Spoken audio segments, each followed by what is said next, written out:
Hi, it's Dennis Green on Jazz 88.3 KCCK. Taking the opportunity today to grab Emmet Cohen for a few minutes, live from his apartment in Harlem, New York. Emmet, welcome. Hey, thanks so much for having me, Dennis.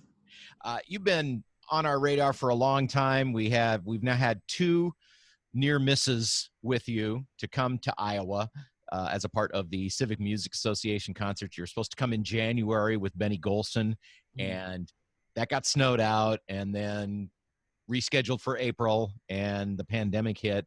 But I think that you do have a rescheduled date, I think in August. So fingers Yeah, so crossed. hopefully we make it back in August when everything clears up.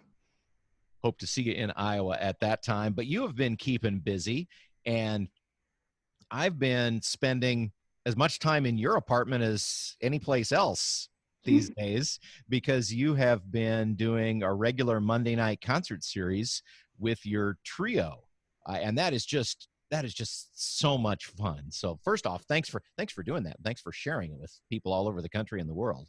It's my pleasure. I think the first week that all this went down and everything started to get canceled, uh, some of our really great friends and some of the stars in jazz, Sullivan Fortner and Cecile McLaurin Salvant, they did a live stream concert from their house, and everyone seemed to just love it and just be so positively affected by it that we said, maybe we can contribute to some of the positivity and spread of love out in the world and raise some money for charity, and which we did, and it was a really beautiful thing, and it connected the small group of fans that we have, Russell, Kyle, and myself, in all the different cities around the world, and everyone tuned in and got a chance to be with us at the same time, and it was a powerful experience. And really look forward to like just Monday nights when we get to reach all those people and affect them. And we have gotten a lot of nice letters and things from people saying that they really look forward to it, that these are very dark times, and they miss the music and live experiencing live music and the way musicians interact together. So we're super lucky to all live in a half a block radius from each other in Manhattan and Harlem. And so we got off the road March 16th, I believe, and had just been already together in close proximity and decided to weather the storm together. And, therefore we're lucky enough to be able to, conscientiously bring music together as a group to all these people. Tell me how you got together with those two guys, because it's obvious that you just said, but it's obvious the relationship you have. You all are very close, and a lot of times musicians, especially younger musicians, play with different people, but this has been a very solid group for you for quite a while.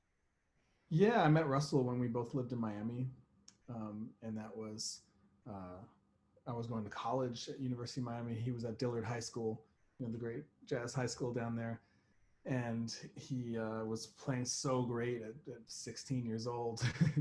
He was a senior in college when I was a senior. He was a senior in high school when I was a senior in college, and I started using him on my gigs there. We moved to New York the next year, the same time, and started a band with his drummer Evan Sherman, and we got together with a bunch of other musicians, Benny Benack III, Tavon Pennicott, Godwin Louis, Ruben Fox. These are all some horn players, and Yasushi Nakamura on the bass, and Joe Saylor on the drums, Brian Carter on the drums. These are some of my very close musical collaborators and family, and Veronica Swift, of course.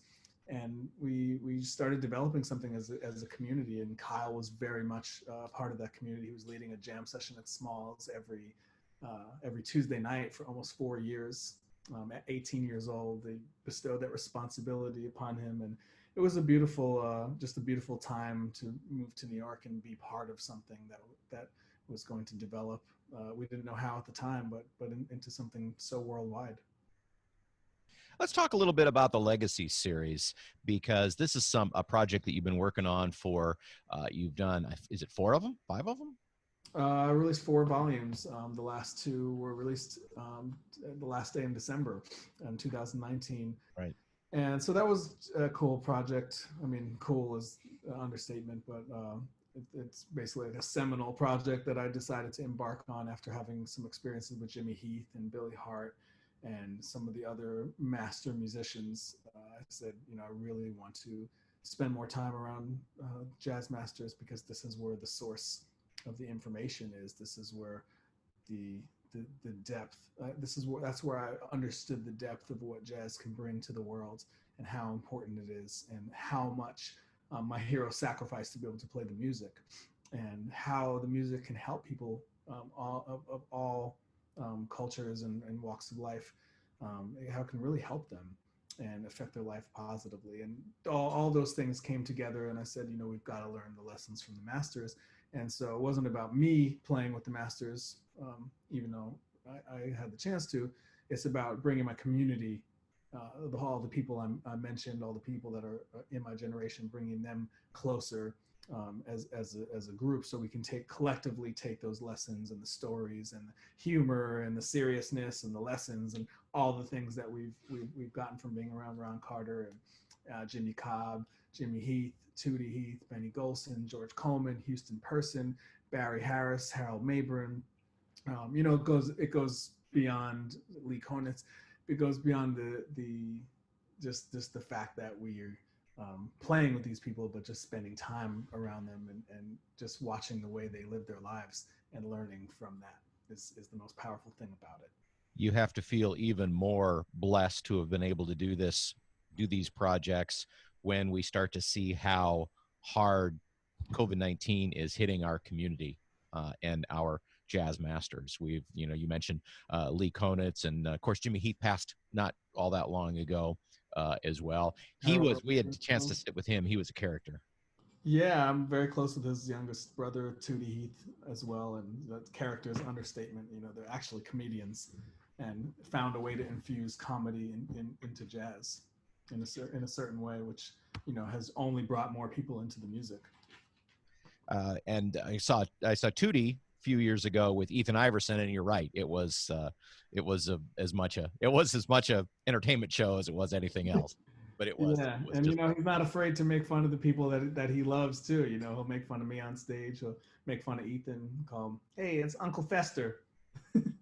It's like, why would he say that? It's about somebody he loves, but that's exactly the point. He loves, he loves the people. I once asked Tootie, what makes jazz so special that like could spend a lifetime like experiencing, exploring it, learning. He said it's not the music. It's not the music. It's the people. It's the people that make it so special. And I really took something away from that and realized it is the people, that play the music, not the music that plays the people. The tour that was coming through Iowa, and that we hope will come in this summer, was with Benny Golson. Talk to me a little about working with Benny Golson. Benny Golson is most sincere, professional, old school, soulful, intelligent, and pure improvising musician I know. He's got stories. He's got he's just got this depth to him. He was born in 1929, I believe. He's 91 now, and he grew up with John Coltrane. His stories of hanging with Train at his mother's house, and them both playing Sunny Side of the Street. And John Coltrane came over and played the tune that Benny had been working on forever, and Benny's mom never commented on it. And one day, Train came over and played the Johnny Hodges solo, and his mom came down running downstairs. What was that? That was amazing. And Benny's like, "Oh no, like you hate my playing, but you love John Coltrane's playing." And there's just so many stories like that he has, and he's so supportive as well. He'll send me an email out of the blue and say, you really do what a jazz musician should do, use their imagination, and I really hear what you're saying. You're talking to me through the music, and he's just so supportive and so nice and so cool, so humble.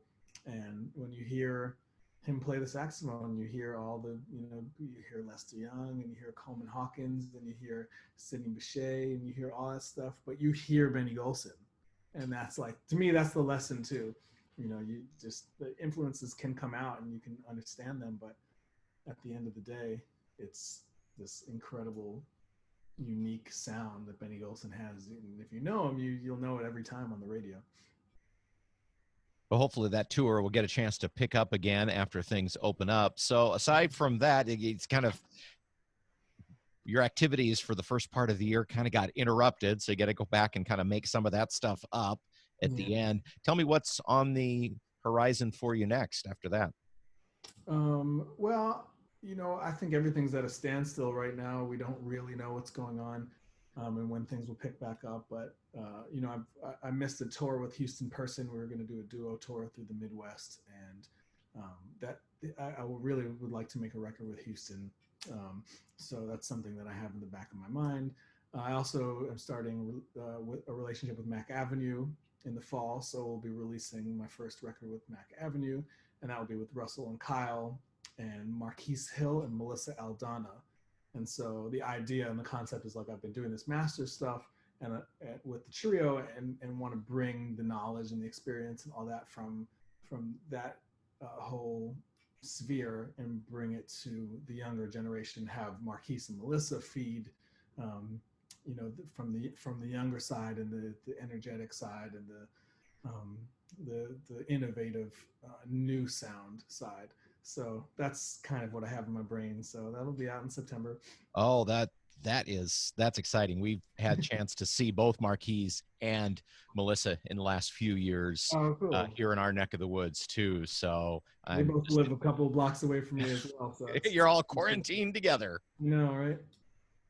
So yeah, I can start to hear that quintet in my head a little bit. Yeah. I'm getting excited about it already. And Mac Avenue is a great label, so that's yeah. Congratulations, just congratulations on everything. Of course, we didn't even go into all your awards and all that, the Coe-Porter Fellowship and all of that, but you are one of the most awarded young pianists in the world right now, and it's well deserved. And I'm just pleased and thrilled that you had a chance to sit down and talk with us. And if there is kind of an unintended benefit of all this chaos that's going on with the pandemic is that we get the chance to see you not just when you come to our neck of the woods once a year or once every few years or in a big concert hall, but I get to see on Facebook Live every Monday night from your living room in a real intimate and friendly concert experience, and that's a lot of fun. Yeah, it's really cool for me, and it's my pleasure. I'm a good host, and I like to, have a forum for people to express themselves and for people to find that sense of joy, especially in a time when it's so easy to lose it. Emmet, thanks so much for taking the time, and look forward to seeing you on Facebook in the weeks to come, but really excited to see you hopefully at the end of the summer with Benny Golson when you come to Iowa. That's very sweet of you to say. Thank you so much, Dennis. Awesome to talk to you. Stay safe out there.